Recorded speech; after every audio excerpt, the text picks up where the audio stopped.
Hello மக்களே, Feb 20ஆம் சாயங்காலம் promo review தான் பார்க்க போகிறோம். உங்களுக்கு என்னோடய ரிவ்யூ பிடிச்சிருந்தா சீரியல் குட்டி ரிவ்யூவை மறக்காமல் சப்ஸ்கிரைப் பண்ணிக்கோங்க. இதில் சரச்சந்திரா வாசலில் வெயிட் பண்ணிகிட்டு இருக்காரு ககன் ஃபேமிலிக்காக.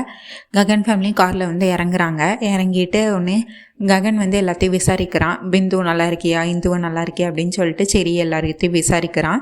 அதுக்கடுத்து சரச்சந்திராவும் அதே மாதிரி வாமா சாரதா எப்படி இருக்கு அப்படின்னு சொல்லிட்டு பூர்ணி நல்லா இருக்கியா அப்படின்னு சொல்லிட்டு இவங்க 2 பேர் ஃபேமிலியும் மாற்றி மாற்றி விசாரிச்சுட்டு இருக்காங்க. அதுக்கடுத்து ககன் உள்ளே போக போகிறாங்க. இப்படி பேசிகிட்டு இருக்கும்போது கேபிக்கு ஒரு அருமையான கனவு. என்ன கனவுனா, காரில் இவங்க எல்லாம் 3 பேரும் இறங்கினாங்கல்ல, அதில் கேபியும் கோட் சோட்லாம் போட்டு இறங்கிட்டு சாரதா கூட அவ்வளோ நின்றுட்டு நல்லா இருக்கீங்களா அப்படின்னு சொல்லிட்டு சரச்சந்திராவை பற்றி கேட்குற மாதிரியும், அதுக்கடுத்து இந்த மாதிரி அவன் ஒரு கற்பனை பண்ணிகிட்டு இருக்கான் அவன் மனசில். கேபி இதுதான் என் ஒய்ஃப் சாரதா அப்படின்னு சொல்லிட்டு என்னோடய ஹீரோ ககன், என்னோடய சின்ன பொண்ணு, என்னோடய செல்ல பொண்ணு பூர்ணி அப்படின்னு சொல்லிட்டு இன்ட்ரோ கொடுக்குற மாதிரி அவன் ஒரு பக்கம் கனவு கண்டுக்கிட்டு இருக்காங்க கேபி.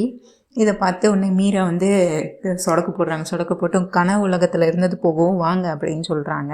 உடனே அதுக்கடுத்து வீட்டுக்குள்ளே எல்லோரும் போகிறாங்க. அதுக்கடுத்து வீட்டுக்குள்ளே எல்லோரும் போகிறாங்க. இவங்க மீராவை காஃபி போட்டு எடுத்துகிட்டு வா அப்படின்னு சொல்கிறாங்க. உடனே மீராவுக்கு ரொம்ப காண்டாகுது.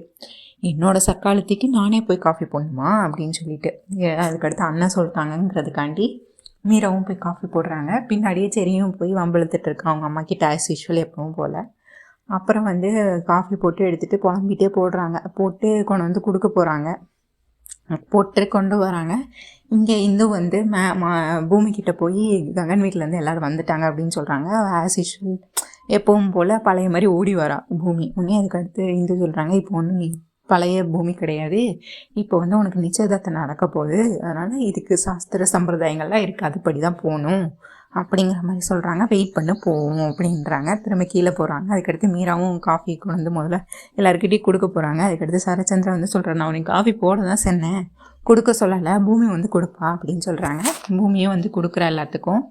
கொடுத்தோன்னே பண்டிதர் இருக்கார்ல, அவர் இன்னும் நல்ல நேரம் இல்லை தட்டு மாற்றுறதுக்கு, தாம்பூல தட்டு மாற்றுறதுக்கு இன்னும் நல்ல நேரம் வரல, இன்னும் கொஞ்சம் நேரம் இருக்குதுன்னு சொல்கிறாங்க. அதுக்கடுத்து என்ன பண்ணுறது அப்படின்னு யோசிச்சுட்டு சரச்சந்திரா ககனுக்கு வீடை சுற்றி காட்டுங்க பிந்து இந்து அப்படின்னு சொல்கிறாங்க. உடனே இந்து சொல்கிறாங்க, இல்லை நாங்கள் காட்டுறதை விட பூமி காட்டினா தான் இன்னும் நல்லாயிருக்கும் அப்படின்னு சொல்கிறாங்க. அவருக்கு எரிச்சல் ஆகுது, மனசில் கோவம் வருது. நட்சத்திரம் ஒரு பக்கம் காண்டாகிறா, எரிச்சல் வருது.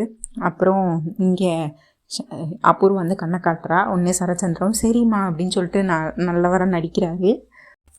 பூமி போய் ககனுக்கு வீடு ஃபுல்லாக சுற்றி காட்டுறாங்க. அதுக்கடுத்து அவங்க கொஞ்சம் ரொமான்டிக்காக சீன்ஸ் எல்லாம் ஷேர் பண்ணிக்கிறாங்க 2 பேரும். இது அது இதுன்னு சொல்லிட்டு ஒரு ரூமாக காட்டிக்கிட்டு இருக்கா பூமி. அதுக்கடுத்து இவனும் ககனும் ஹாப்பி ஆயிடுறான். அதுக்கடுத்து நட்சத்திரா அவளோட மேக்கப் திங்ஸ் எல்லாத்தையும் தட்டி விட்டு உடச்சிக்கிட்டு இருக்கா ரூமில். அவளுக்கு ரொம்ப காண்டாகுது. நான் இருக்க வேண்டிய இடத்துல அவள் இருந்துட்டு இருக்கா, பூமி இருக்கிறான்னு சொல்லிட்டு நட்சத்திராவுக்கு ரொம்ப கோவம் வருது. அதுக்கடுத்து இப்போ எல்லாம் முடிஞ்சாச்சு. இப்போ எல்லோரும் ஆஸ் யூஷுவல் உட்காந்துட்டாங்க. தட்டு மாற்றுறதுக்கு நல்ல நேரமும் வந்தாச்சு.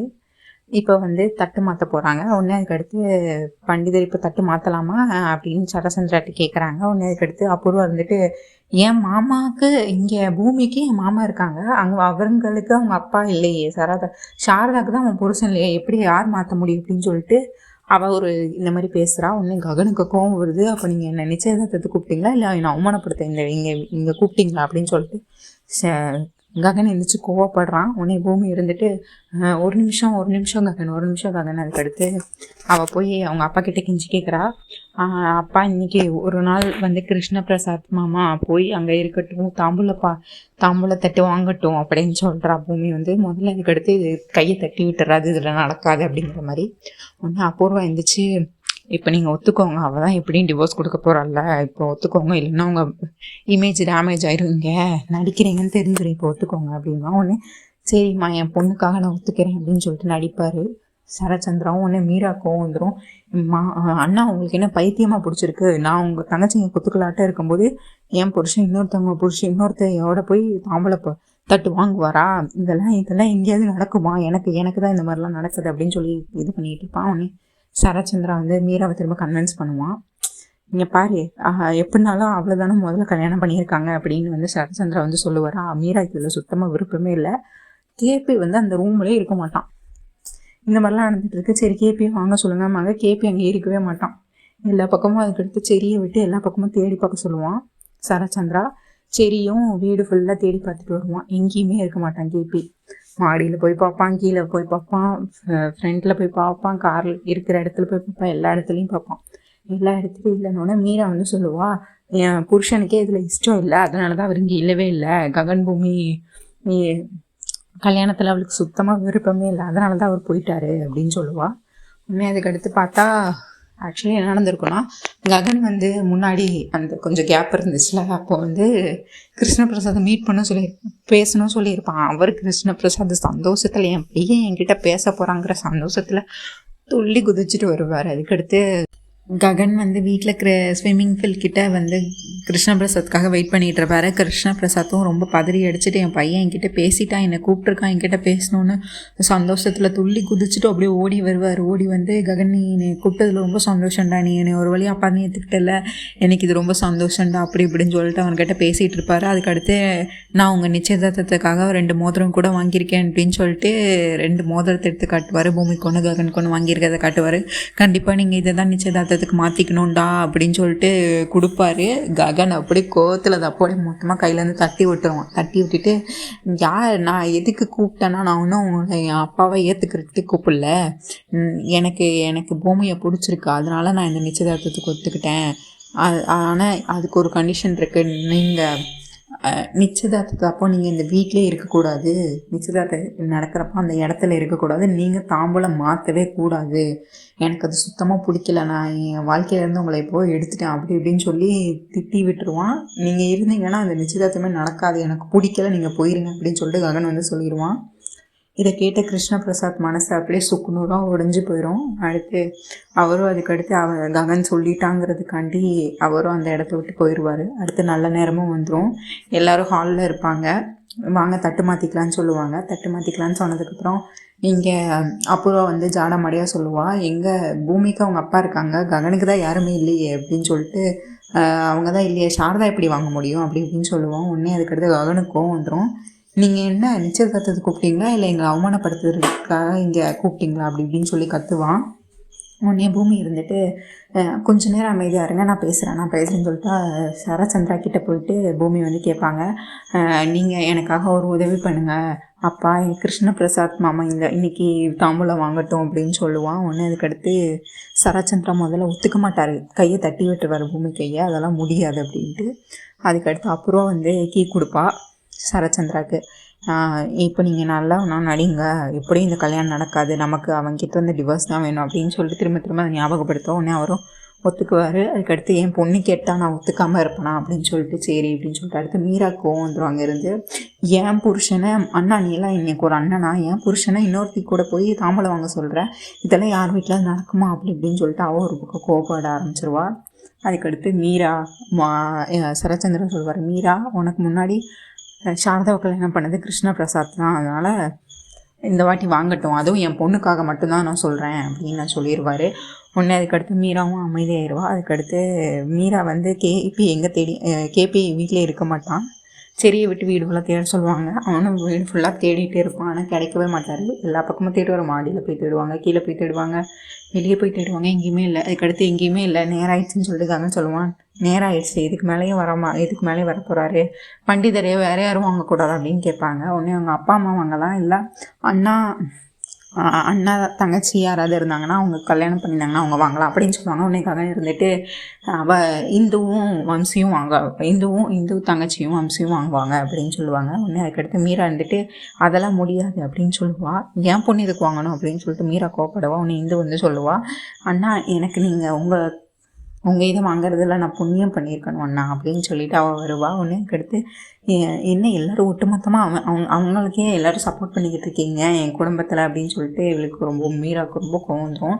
அதுக்கடுத்து நேரம் ஆகிடுச்சு, சரி மாற்ற போயிடுவாங்க. வம்சியும் தட்டு எடுத்துருவான். அவங்க அப்புறம் சரச்சந்திராவும் தாம்பலத்தை 2 பக்கமும் 2 பேர் தாம்பலம் எடுத்துகிட்டு அந்த பண்டிதரை எல்லோரும் பேரையும் சொல்லிடுவாங்க. சொல்லிவிட்டு கொடுக்க போகிற நேரத்தில் சரி உள்ள வந்து நிறுத்துங்க அப்படின்னு சொல்லுவான். நிறுத்துங்கன்னு சொல்லிட்டு அப்பா வந்துட்டாங்க அப்படின்னு சொல்லுவாங்க. உடனே கேபியும் உள்ளே வருவார். வந்தோடனே ககனுக்கு ரொம்ப கோவம் வந்துடும். மித்த எல்லோரும் கொஞ்சம் ஹாப்பியாகிடுவாங்க. உடனே அதுக்கடுத்து அவங்க 2 பேரும் கேபியும் சாரதாவும் வந்து சரச்சந்திரா கையில் கொடுப்பாங்க. அப்புறமும் சரச்சந்திராவும் சேர்த்து சாரதா கையில் தாம்பூலத்தை 2 குடும்பமும் மாற்றிப்பாங்க. மாற்றிட்டு அதுக்கடுத்து இவங்க வீட்டுக்கு வந்துடுவாங்க.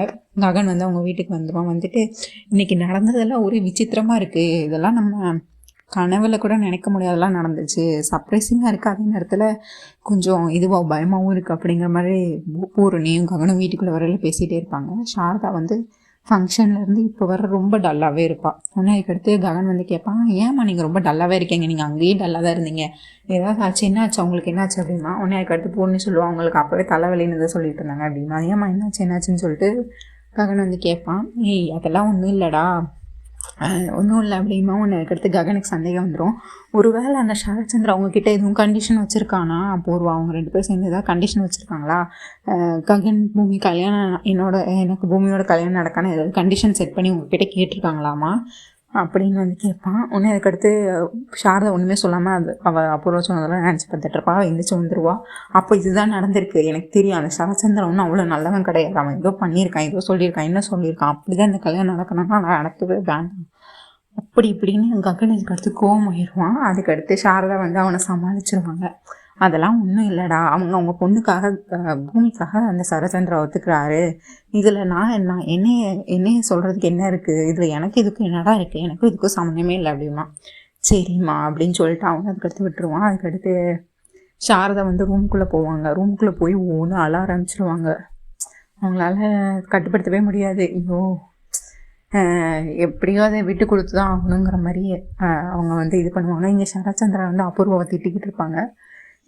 இங்கே பாரு, இது தாம்பூலம் தானே மாற்றணும்னு சொன்னேன், இந்த ஐயர் வந்து டேட்டும் ஃபிக்ஸ் பண்ணிடுவார் ஒன்று. இதுக்கடுத்து இப்போ பாரு கல்யாணத்துக்கு டேட்டே ஃபிக்ஸ் பண்ணியாச்சு அப்படின்னு சொல்லிட்டு எல்லாம் எப்போ இன்னும் கல்யாணம் முடிஞ்ச வரைக்கும் தான், இன்னும் கல்யாணம் மட்டும்தான் முடியலை அப்படி இப்படிம்பாரு. உடனே அபூர்வா வந்து, மாமா இன்னும் அதுக்கு டைம் இருக்குது, நான் அதுக்குள்ளே இந்த கல்யாணத்தை நிறுத்தி காட்டுறேன் மாமா, நீங்கள் என்ன நம்புங்க, இதே தான் நீ அப்ளைலேருந்து சொல்லிகிட்டு இருக்க, ஆனால் எதுவும் பண்ண மாட்டேன் அப்படி இப்படின்னு அபூர்வாவை பிடிச்சி திட்டிகிட்டு இருப்பார்.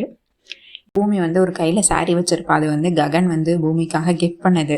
ஃபஸ்ட்டு ஒரு கிஃப்ட் பண்ணியிருப்பான். அந்த சாரியை வச்சு கனவு கண்டுக்கிட்டு இருப்பான். நட்சத்திரா வந்து வெளியே பார்த்துருவா பூமியை. இவன் என்ன ஒரு சாரிக்கு இந்தளவுக்கு சந்தோஷப்பட்டுக்கிட்டு இருக்கா, இது என்னன்னு தெரிஞ்சுக்கணுமேன்னு சொல்லிட்டு வெளியே வெயிட் பண்ணிகிட்டு இருப்பான். அந்த நேரத்தில் பிந்து வருவா. நட்சத்திரா வந்து மறைஞ்சிட்டு இங்கே நடக்கிறதெல்லாம் பார்த்துட்டு இருப்பா. பிந்து வந்து என்னாச்சு அப்படின்மா, இல்லை இது என் ககன் எனக்காக ஃபர்ஸ்ட் டைம் எனக்கு வாங்கி கொடுத்த கிஃப்ட் அப்படின்னு சொல்லுவா பூமி. உடனே அதை பார்த்துட்டு ஓ அப்படின்னு சொல்லிட்டு அவ்வளோ ரொமான்டிக்காக இருக்கா, இந்த சாரியும் ரொம்ப அழகாக இருக்குது, அதனால தான் நீ இவ்வளோ சந்தோஷமாக இருக்கியா அப்படி இப்படின்னு சொல்லிட்டு அவளை ஓட்டிகிட்டு இருப்பா. பிந்து வந்து உடனே இதெல்லாம் நட்சத்திர பின்னாடி வந்து ஒட்டு கேட்டு, ஓ மாமா உனக்கு கொடுத்த ஃபஸ்ட்டு கிஃப்டா, இது என்ன பண்ணுறேன் பாரு அப்படின்னு சொல்லிட்டு அதை அந்த சாரீ ஏதாவது பண்ணணும்னு சொல்லிட்டு அவள் வெயிட் பண்ணிகிட்டு இருப்பா. அதுக்கடுத்து பூமியும் பெட்டில் போட்டுட்டு அந்த சாரியை போட்டு அங்கே போயிடுவா.